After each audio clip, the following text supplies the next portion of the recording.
ও বান্দার ভিতরে অনুশোচনা নিয়া আল্লাহ তাআলার কাছে দুইটা হাত তুইলা যদি বান্দা তওবা করে আর আল্লাহর কাছে মাফ চায়, আল্লাহ বলেছেন ইল্লা মা তাবা ওয়া আমানা ওয়া আমিলা আমালান সালিহা ফাউলাইকা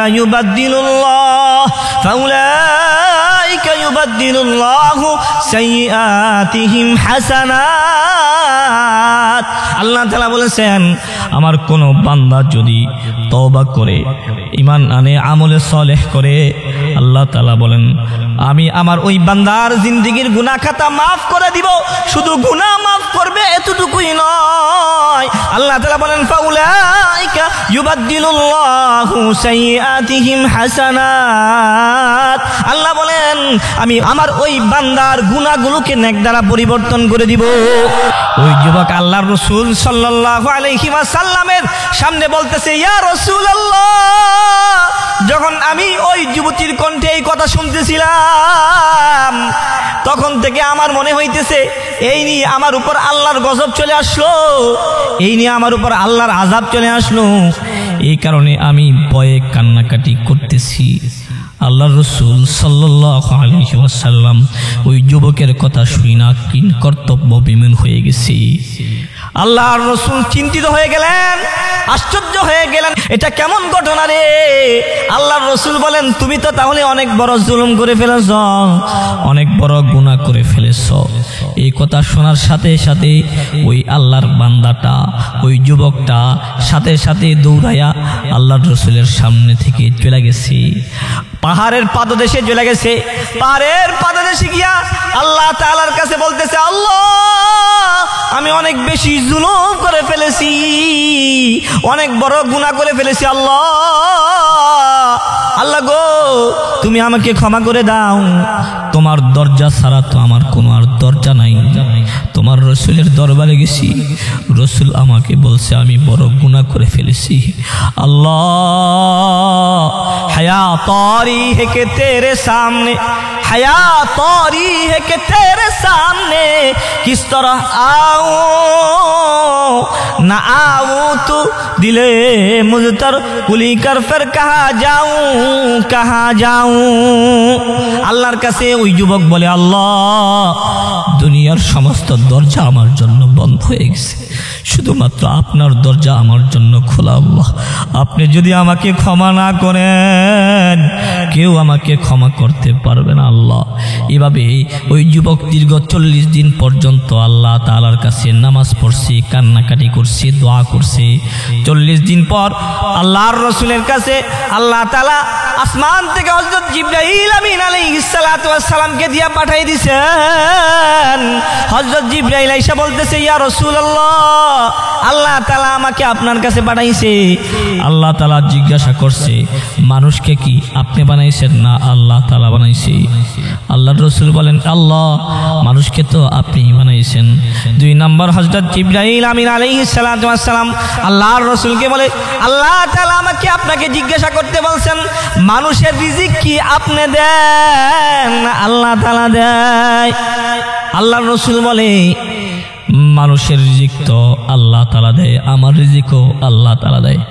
আল্লাহর রাসূলকে হযরত জিবরাইল এবার বলে আল্লাহ তাআলা জিজ্ঞাসা করছেন যে মানুষের গুনাহ করলে ক্ষমা কি আপনি করেন না আল্লাহ তাআলা করে? আল্লাহর রাসূল বলে মানুষকে ক্ষমা তো আমি করি না, আল্লাহ তাআলাই ক্ষমা করে। হযরত জিবরাইল আমিন আলাইহিস সালাতু ওয়াস সালাম বলে ইয়া রাসূলুল্লাহ আল্লাহ তাআলা আমাকে দিয়া খবর পাঠাইছেন, সুসংবাদ পাঠাইছেন ওই যুবককে আল্লাহ তাআলা ক্ষমা করে দিয়েছেন। বাহরে আলতাবে তুবে পায়া বুয়াত, বাহরে আলতাবে তুবে পায়া বুয়াত না উমিদাস রহমত শাই তাবুয়াত। এই জন্য যদি কোনো গুনাহ হয়েও যায়, কোনো বান্দা যদি খালেস দিলে আল্লাহ তাআলার কাছে তওবা করে, আল্লাহ তাআলা তার পিছনের জিন্দেগীর সব গুনাহ খাতা মাফ করে দেয়। এই কারণে এই গভীর রজনী রাত্র গভীর হয়ে গেছে, এই সময় দোয়া কবুলের সময়। এই সময় আমরা সকলেই আল্লাহ তাআলার কাছে তওবা করব, ইস্তিগফার করব। আমরা জীবনে যত গুনাহ করেছি সব গুনাহ থেকে আল্লাহ তাআলার কাছে ক্ষমা চাইব। আল্লাহ তাআলা যেন আমাদের পিছনের জিন্দেগির গুনাহ খাতা মাফ করে দেয়। সকলে বলি আমিন। সরকারে দো আলম হাবিবে কিবরিয়া রসুলে আরবি সাল্লাল্লাহু আলাইহি ওয়াসাল্লাম কয়, আল্লাহ তাআলা বলেন, ইন্না রহমাতি সাবাকাত গাদাবি, নিশ্চয় নিশ্চয় আমার রহমত, আমার দয়া, আমার অনুগ্রহ আমার গজবের চাইতে আগে বেরিয়ে গেছে। আল্লাহ তাআলা ইরশাদ করেন, আল্লাহ তাআলা রহমত আর দয়া অনুগ্রহকে 100 ভাগে ভাগ কইরা আল্লাহ তাআলা তার নিজের জন্য 99 ভাগ রহমত, দয়া, অনুগ্রহ রেখে দিয়েছেন।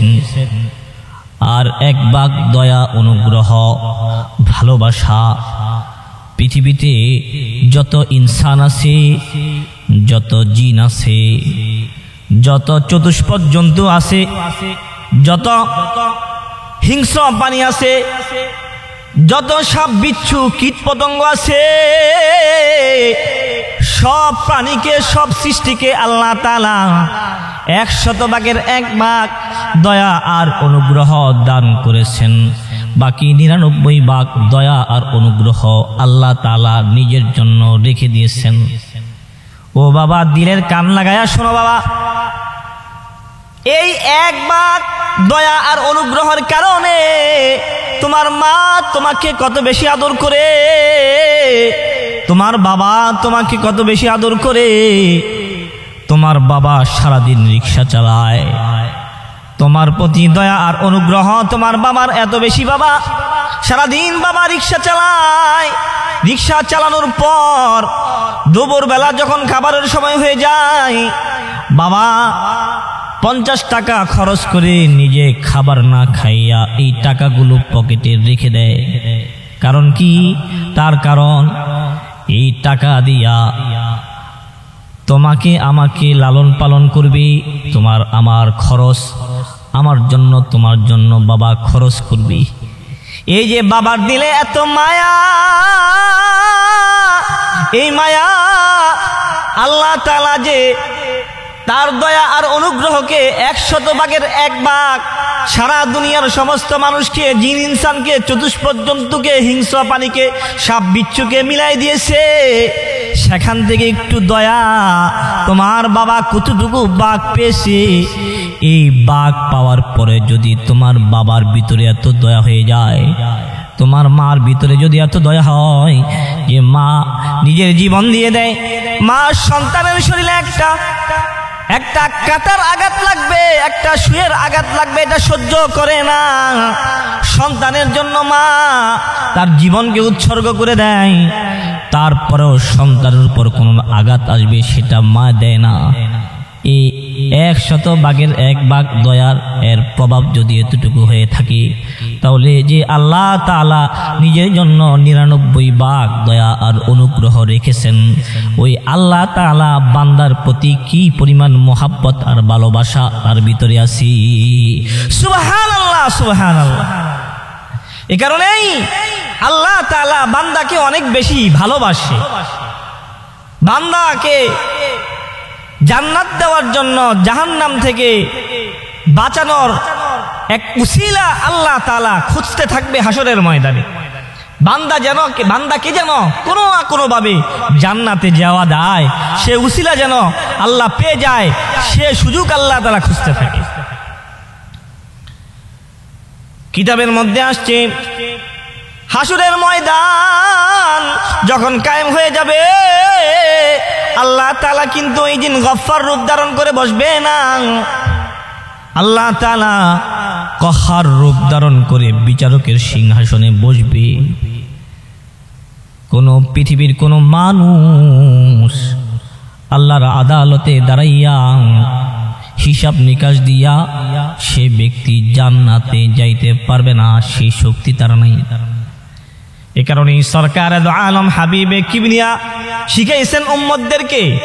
আল্লাহর রাসূল নিজেও পড়ছেন, উম্মতকেও বেশি বেশি পড়তে বলছেন। আল্লাহুম্মা হাসিবনি হিসাবান ইয়াসিরা, আল্লাহুম্মা হাসিবনি হিসাবান ইয়াসিরা। আল্লাহর রাসূল সাল্লাল্লাহু আলাইহি ওয়াসাল্লাম আল্লাহ তাআলার কাছে দোয়া করছেন, আল্লাহ আপনি আমাকে হাসরের ময়দানে আমার হিসাব নিকাশ সহজ করে দেন। উম্মতকেও আল্লাহর রাসূল শিখাইছেন উম্মত যেন আল্লাহ তাআলার কাছে দোয়া বেশি বেশি করে করে। হাসরের ময়দানে দুইজন বান্দাকে উপস্থিত করা হবে যাদের হিসাব নিকাশ হইবে। হিসাব নিকাশ হওয়ার পরে তাদের জন্য জাহান্নামের ফয়সালা হয়ে যাবে। আল্লাহ তাআলা বলবে, হে আমার ফেরেশতারা, আমার এই দুইজন বান্দাকে জাহান্নামে নিয়ে যাও। এই কথা বলার সাথে সাথে দুইজনের মধ্য থেকে একজন খুব তাড়াতাড়ি ছুটতে থাকবে, দৌড়াইতে থাকবে। আল্লাহ তাআলা ওই বান্দাকে বলবে, এ আমার বান্দা দাঁড়া দাঁড়া দাঁড়া, কোথায় যাইতেছস? কেন দ্রুতগামী হইছস? আল্লাহর বান্দা বলবে, আল্লাহ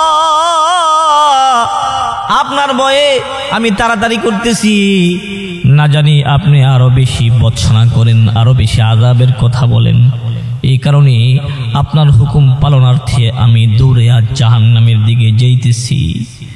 আল্লাহ তাআলা দেখবে আরেকজন বান্দা, সে এক পা সামনে আগায় আরেক পা পিছনের দিকে যায়, বারবার ফিরা ফিরা আল্লাহ তাআলার দিকে তাকায়। আল্লাহ তাআলা বলবে, বান্দা তুই এমন করতেছিস কেন?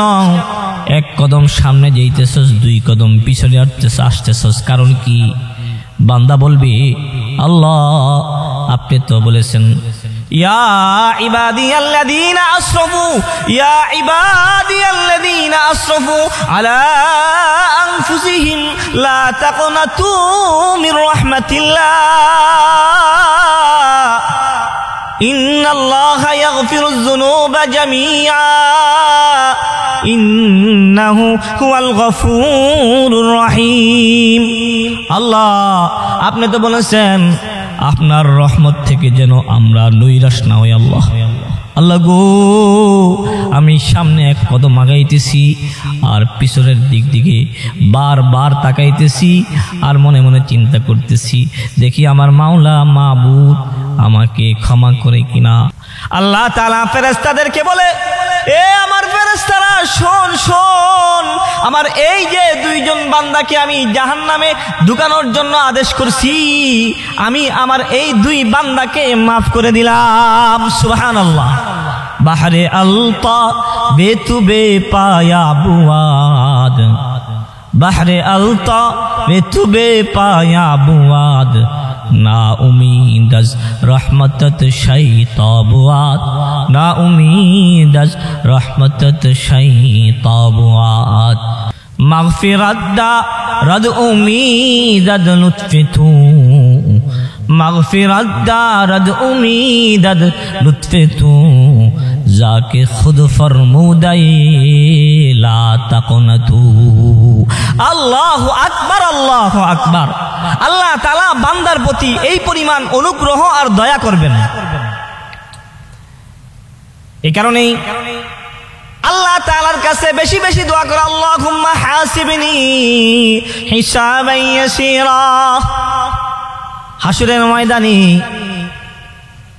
আরেকজন ব্যক্তির কথা কিতাবের মধ্যে লেখা আছে যে আল্লাহর বান্দার ফয়সালা হয়ে যাবে। এই বান্দার মিজানের পাল্লায় যখন তার আমলনামা রাখা হয়েছে, তার আমলনামায় জান্নাতে যাওয়ার জন্য একটা নেকি শর্ট আছে। এই একটা নেকি কমের কারণে তাকে জাহান্নামে যাওয়ার জন্য আদেশ করা হবে। ওই বান্দা আল্লাহ তাআলার কাছে আরজু পেশ করবে, আল্লাহ আপনি একটু আমাকে সুযোগ দেন, আমাকে একটু সময় দেন, আমি দেখি হাসরের ময়দানে ঘুরা ফিরা একটা নেকি আমি কারোর কাছ থেকে আনতে পারি কিনা, দ্বারে আনতে পারি কিনা। আল্লাহ তাআলা বান্দাকে বলবে, বান্দা এটা দুনিয়ার কোনো জায়গা না, এটা হাসরের ময়দান। প্রত্যেকে নাফসি নাফসি বলতে থাকবে বান্দা। ইয়াউমা ইয়াফিরুল মারউ মিন আখিহি, ইয়াউমা ইয়াফিরুল মারউ মিন আখিহি ওয়া উম্মিহি ওয়া আবিহি ওয়া সাহিবাতিহি ওয়া বানিহি লিকুল্লি ইমরিইম মিনহুম ইয়াউমাইদিন শানুন ইউগনি। এটা হাসরের ময়দান।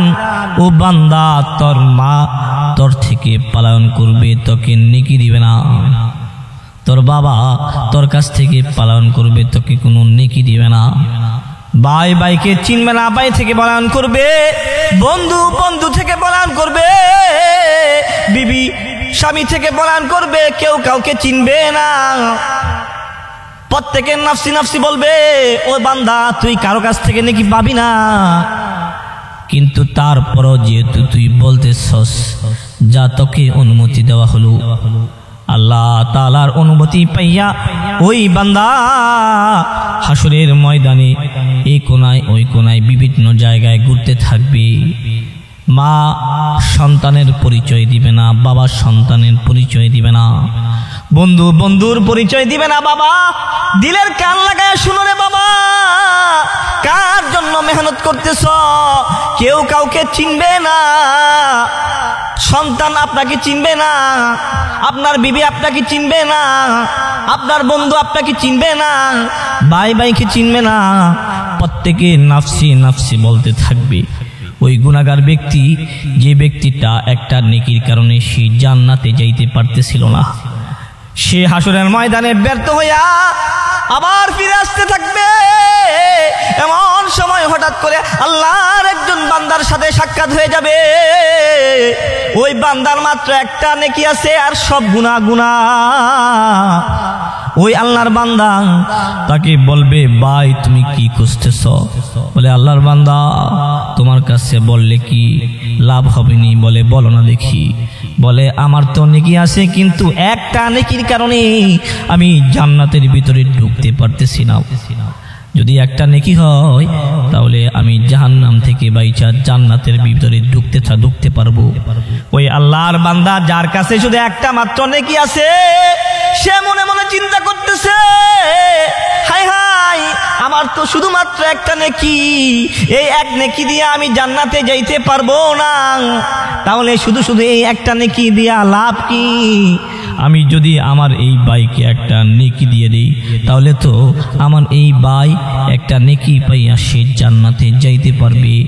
মনে মনে এই চিন্তা কইরা আল্লাহ তাআলার ওই বান্দাটা বলবে, নেও ভাই, এই যে আমার একটা নেকি আছে, এই নেকিটা নিয়ে যাও, তুমি জান্নাতে চলে যাও। এদিক দিয়ে বিচারকের সিংহাসনে আল্লাহ তাআলা দেখতে থাকবে আর বলতে থাকবে, হে আমার ফেরেশতারা, শোন শোন, আমার এই যে দুইটা বান্দা, একটা বান্দার একটা নেকির কারণে সে জান্নাতে যাইতে পারে নাই, আরেকটা বান্দা শুধুমাত্র তার একটা নেকি, এই দুটোটা বান্দাকে তোমরা জান্নাতের ভিতরে প্রবেশ করাও। সুবহানাল্লাহ, সুবহানাল্লাহ। ফেরেশতারা বলবে, আল্লাহ, বুঝলাম না মালিক, বুঝলাম না। এই তো ব্যক্তি, সে এক নেকি কারণে জাহান্নামে যাইতে হইছে, সে তো একটা নেকি পাইল, বুঝলাম সেই জান্নাতি। কিন্তু যার কোনোই নেকি নাই, একটা মাত্র নেকি ছিল, সেটাও দিয়ে দিয়েছে, তাহলে সে কেন জান্নাতে যাবে? আল্লাহ তাআলা বলবে, এই যে আমার বান্দা তার বায়ার প্রতি দয়া করেছে, করিম, দয়া অনুগ্রহ করেছে। এই যে অনুগ্রহ আমার একটা গুণ, করিম আমার একটা গুণ, এই অনুগ্রহের গুণের কারণে আমার এই বান্দাকে আমি জান্নাতে প্রবেশ করাইলাম। আর আমার এই বান্দা তার নেকি পূর্ণ হওয়ার কারণে এর বিনিময়ে তাকে আমি জান্নাতে প্রবেশ করাইলাম। সুবহানাল্লাহ, সুবহানাল্লাহ। এই কারণে আল্লাহ তাআলা হাসরের ময়দানে বান্দাকে জান্নাতে নেওয়ার জন্য উসিলা তালাশ করতে থাকবে। আমি আপনি কত গুনাহ করেছি, গুনাহ করতে করতে জীবনকে বরবাদ করে ফেলে দিয়েছি। আল্লাহর বিধান কোনো মানি না। আল্লাহ তাআলা নামাজ পড়তে বলছেন, আমরা নামাজ পড়ি না। আল্লাহ তাআলা রোজা রাখতে বলছেন, আমরা রোজা রাখি না। আল্লাহ তাআলা সুদ ঘুষ খাইতে নিষেধ করছেন, আমরা সুদ ঘুষ খাইতেছি। আল্লাহ তাআলা জিনা ব্যভিচার করতে নিষেধ করছেন, আমরা এগুলো করতেছি। পাপের রাজ্যে বসবাস করতেছি, এমন কোনো পাপ নাই আমরা করি না। কথা বলেন ঠিক না বেঠিক? এই পাপ করি, এত পাপ করার পরেও নৈরাশ হওয়ার কোনো কারণ নাই, কারণ আল্লাহ বলেছেন কুলিয়া ইবাদিয়াল্লাযীনা আসরাফু আলা আনফুসিহিম লা তাকনাতু মির রাহমাতিল্লাহ। আল্লাহ তাআলা বলেন, হে নবী, আমি আমার বান্দাদেরকে আপনি বলে দেন, তারা যদি নিজেরা নিজের নফসের উপর কোনো জুলুম করে, অবিচার করে, অন্যায় করে, তারা যেন আমার রহমত থেকে নৈরাশ না হয়। আল্লাহ তাআলা বান্দাদেরকে এইভাবে অভয়বাণী শুনাইছেন। কোরআনের বিভিন্ন আয়াতে আয়াতে আল্লাহ তাআলা বলেছেন, অন্য আয়াতে আল্লাহ তাআলা বলেছেন ইল্লা মান তাব ওয়া আমানা ওয়া আমিলা আমালান সালিহা ফাউলাইকা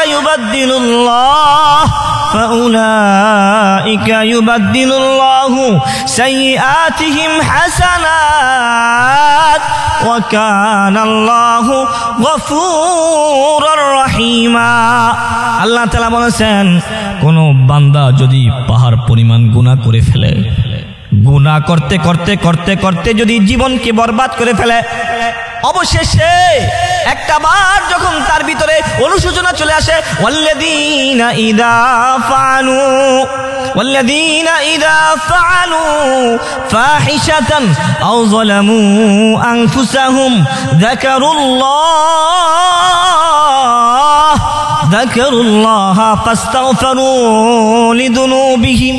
কোন বান্দা যখন কোনো গুনাহ করে, কোনো অবিচার করে, কোনো জুলুম করে বসি, অতঃপর আল্লাহ তাআলার স্মরণ তার ভিতরে চলে আসে আর আল্লাহ তাআলার কাছে মাফ চায়। আল্লাহ বলেন ওয়া মান ইয়াগফিরুদ যুনুবা ইল্লাল্লাহ, আল্লাহ ব্যতীত কে আছে গুনাহ মাফ করনে ওয়ালা জাত। ও বান্দার ভিতরে অনুশোচনা নিয়া আল্লাহ তাআলার কাছে দুইটা হাত তুইলা যদি বান্দা তওবা করে আর আল্লাহর কাছে মাফ চায়, আল্লাহ বলেছেন ইল্লা মান তাবা ওয়া আমানা ওয়া আমিলা আমালান সালিহা ফাউলাইকা ইউবাদদিলুল্লাহু সাইয়্যাতিহিম হাসানাত। আল্লাহ তাআলা বলেছেন, আমার কোন বান্দা যদি তওবা করে, ঈমান আনে, আমলে সালেহ করে, আল্লাহ তাআলা বলেন আমি আমার ওই বান্দার জিন্দেগীর গুনাহ খাতা মাফ করে দিব। শুধু গুনাহ মাফ করবে এতটুকুই নয়, আল্লাহ তাআলা বলেন ফাউলাইকা ইউবাদদিলুল্লাহু সাইয়্যাতিহিম হাসানাত। আল্লাহ বলেন আমি আমার ওই বান্দার গুনাহগুলোকে নেক দ্বারা পরিবর্তন করে দিব। আল্লাহ চাই বান্দা যেন আল্লাহ তাআলার কাছে ক্ষমা চায়। আল্লাহ তাআলা বান্দাকে ডাকতে থাকে, বাজ আ বাজ আ, हर आचे हस्ती बाज आ, बाज आ बाज आ, हर आचे हस्ती बाज आ। घर का फिरू गबरो बुतपुरस्ती बाज आ, ई दरगाह मा दरगाह, ई दरगाह मा दरगाह, ना उम्मीदी नीस सदबारा तौबा शकस्ती बाज आ। আল্লাহ তাআলা বান্দাকে ডাকতে থাকে আর ডাকতে থাকে আর বলতে থাকে, আমার বান্দা আয় আয় আয়, আমার দিকে ফিরে আয়, ফাফিরু ইলাল্লাহ। আল্লাহ তাআলা বান্দাকে ডাকতে থাকে, বলে আয় আয় আয়, ও বান্দা আমার দিকে আয়। তুই কত গুনাহ করছস, তুই কুফরি করছস, শিরকি করছস, জুলুম করছস, জিনা করছস, ব্যভিচার করছস, সুদ খাইছস, ঘুষ খাইছস, নামাজ পড়স নাই। বান্দা আমার কাছে চা, আমার দরবারটা তো এমন একটা দরবার, এই দরবারে যদি কেউ আসে খালি হাতে আমি কাকে ফিরাই দেই না। ও বাবা, কবির রজনী গভীর রাত্র, এই রাত্রিতে আল্লাহ তাআলা বান্দাকে ডাকে আর বলে আলা মিন মুস্তাগফিরিন ফাগফির লাহ, আলা মিন মুস্তাগফিরিন ফাগফির লাহ, আলা মিন মুস্তারজিকিন ফারযুকহু, আলা মিন মুবতালান ফাউআফিয়াহু। আল্লাহ তাআলা বান্দাকে বলে এ কে আসো, অনেক বেশি গুনাহ করে ফেলেছস, আমার কাছে ক্ষমা চা, আমি তোর জিন্দেগীর গুনাহ খাতা মাফ করে দিব। কতটুকু গুনাহ করছস? পাহাড় সম পরিমাণ করছস নি। আমি আপনি তওবা করতে দেরি আল্লাহ তাআলাকে একটা আল্লাহ আল্লাহ বলে ডাক দিতে দেরি, আল্লাহ তাআলা আমার ৭৭০ আপনার ৭৭০ বছরের জিন্দেগীর গুনাহ খাতা সেকেন্ডে মাফ করে দিবে। আল্লাহ তাআলার সেই ক্ষমতা আছে না নাই? আল্লাহ তাআলার সেই আল্লাহ তাআলার কাছে তওবা করা। সাইয়েদনা হযরত ওমর রাদিয়াল্লাহু তাআলা আনহু ঘটনা, ফকিহ আবুল লাইস সমরকন্দি রাহমাতুল্লাহি আলাইহি ওনার লিখিত কিতাবের নাম হচ্ছে তামবিহুল গাফিলিন। এই কিতাবের মধ্যে উনি একটা ঘটনা উল্লেখ করেন যে সাইয়েদনা হযরত ওমর রাদিয়াল্লাহু তাআলা আনহু একদিন আল্লাহর রাসূল সাল্লাল্লাহু আলাইহি ওয়াসাল্লামের দিকে, তার বাড়ির দিকে রওনা হয়ে গেছে। প্রতিমধ্যে দেখে একজন আল্লাহর বান্দা যুবক, সে হাউমাউ করে কান্নাকাটি করতেছে। এত বেশি কান্নাকাটি করতেছে, হযরত ওমর বলে এ যুবকের কান্না দেখা আমি ওমরের ভিতরে কান্না চলে আসছে, তার কান্না দেখে আমিও কান্নাকাটি করতেছি। হযরত ওমর বলে কিরে আল্লাহর বান্দা, তুমি কান্নাকাটি কেন করতেছো? ওই আল্লাহর বান্দা বলে হে ওমর, আমি অনেক বড় জুলুম করে ফেলেছি, অনেক বড় গুনাহ করে ফেলেছি। তুমি তো আল্লাহর রাসূলের দরবারে যাইতেছ, তুমি আল্লাহর রাসূলের দরবারে গিয়া আমার জন্য একটু সুপারিশ করো। হযরত ওমর রাদিয়াল্লাহু তাআলা আনহু ওই যুবককে নিয়ে সরকারে দো আলম হাবিবে কিবরিয়ার দরবারে চলে আসছে। আয়েশা হযরত ওমর কান্না করতেছে, সরকারে দো আলম হাবিবে কিবরিয়া হযরত ওমরকে বলে হে ওমর কান্না করতেছস কেন?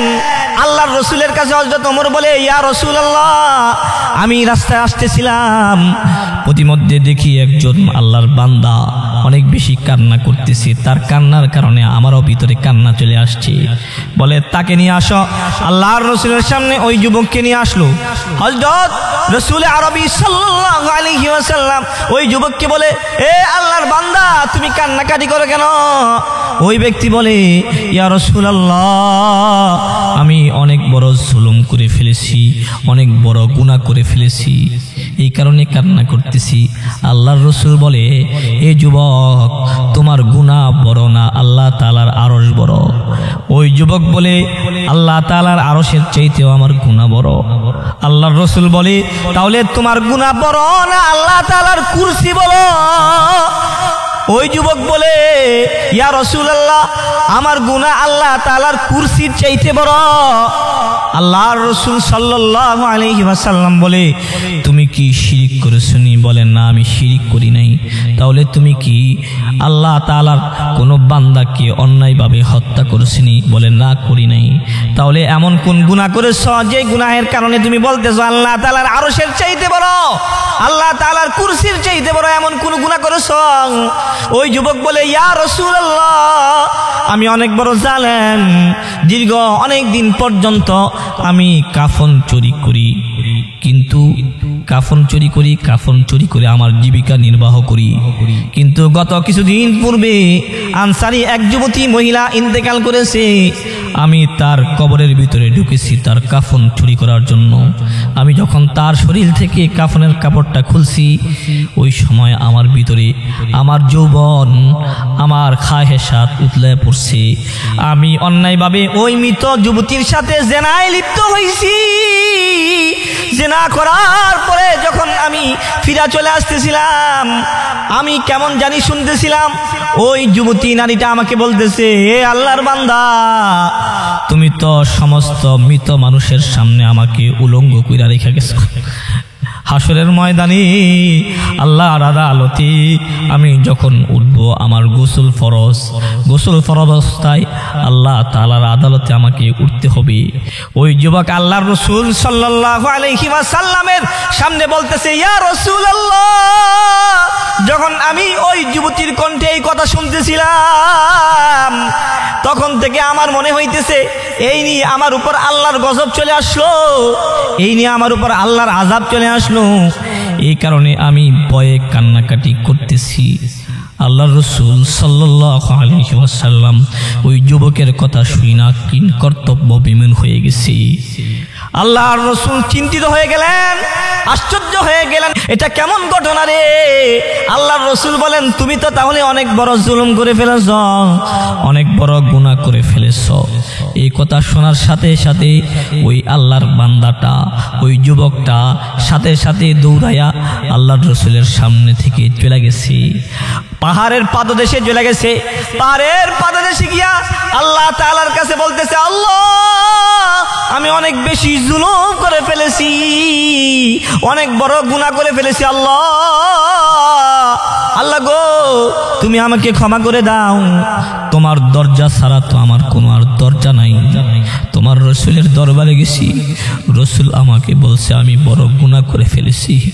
আল্লাহ, হায়া তারি है कि तेरे सामने, हया तारी है कि तेरे सामने किस तरह आऊं, ना आऊं तो दिले मुझतर कुली कर फिर कहाँ जाऊं। আল্লাহর কাছে ওই যুবক বলে, আল্লাহ, দুনিয়ার সমস্ত দরজা আমার জন্য বন্ধ হয়ে গেছে, শুধুমাত্র আপনার দরজা আমার জন্য খোলা। আল্লাহ, আপনি যদি আমাকে ক্ষমা না করেন কেউ আমাকে ক্ষমা করতে পারবে না। আল্লাহ, এভাবে ওই যুবক দীর্ঘ 40 দিন পর্যন্ত আল্লাহ তাআলার কাছে নামাজ পড়ছে, কান্নাকাটি করছে, দোয়া করছে। 40 দিন পর আল্লাহর রাসূলের কাছে আল্লাহ তাআলা আসমান থেকে হযরত জিবরাইল আমিন আলাইহিস সালাতু ওয়াস সালামকে দিয়া পাঠিয়ে দিয়েছেন। হযরত জিবরাইল আইসা বলতেছে, ইয়া রাসূলুল্লাহ, আল্লাহ তাআলা আমাকে আপনার কাছে পাঠাইছে। আল্লাহ তাআলা জিজ্ঞাসা করছে, মানুষকে কি আপনি বানাইছেন না আল্লাহ তাআলা বানাইছে? আল্লাহর রাসূল বলেন, আল্লাহ, মানুষকে তো আপনি বানাইছেন। 2 নম্বর হযরত জিবরাইল আমিন আলাইহিস সালাতু ওয়াস সালাম আল্লাহর রাসূলকে বলে, আল্লাহ তাআলা আমাকে আপনাকে জিজ্ঞাসা করতে বলছেন, মানুষের রিজিক কি আপনি দেন আল্লাহ তাআলা দেয়? আল্লাহর রাসূল বলে, মানুষের রিজিক তো আল্লাহ তাআলা দেয়, আমার রিজিকও আল্লাহ তাআলা দেয়। আল্লাহর রাসূলকে হযরত জিবরাইল এবার বলে, আল্লাহ তাআলা জিজ্ঞাসা করছেন যে মানুষের গুনাহ করলে ক্ষমা কি আপনি করেন না আল্লাহ তাআলা করে? আল্লাহর রাসূল বলে, মানুষকে ক্ষমা তো আমি করি না, আল্লাহ তাআলাই ক্ষমা করে। হযরত জিবরাইল আমিন আলাইহিস সালাতু ওয়াস সালাম বলে, ইয়া রাসূলুল্লাহ, আল্লাহ তাআলা আমাকে দিয়া খবর পাঠাইছেন, সুসংবাদ পাঠাইছেন, ওই যুবককে আল্লাহ তাআলা ক্ষমা করে দিয়েছেন। বাহরে আলতাবে তুবে পায়া বুয়াত, বাহরে আলতাবে তুবে পায়া বুয়াত, না উমিদাস রহমত দশাই তবুয়াত। এই জন্য যদি কোনো গুনাহ হয়েও যায়, কোনো বান্দা যদি খালেস দিলে আল্লাহ তাআলার কাছে তওবা করে, আল্লাহ তাআলা তার পিছনের জিন্দেগির সব গুনাহ খাতা মাফ করে দেয়। এই কারণেই এই গভীর রজনী, রাত্র গভীর হয়ে গেছে, এই সময় দোয়া কবুলের সময়, এই সময় আমরা সকলেই আল্লাহ তাআলার কাছে তওবা করব, ইস্তিগফার করব। আমরা জীবনে যত গুনাহ করেছি সব গুনাহ থেকে আল্লাহ তাআলার কাছে ক্ষমা চাইব। আল্লাহ তাআলা যেন আমাদের পিছনের জিন্দেগির গুনাহ খাতা মাফ করে দেয়। সকলে বলি আমিন।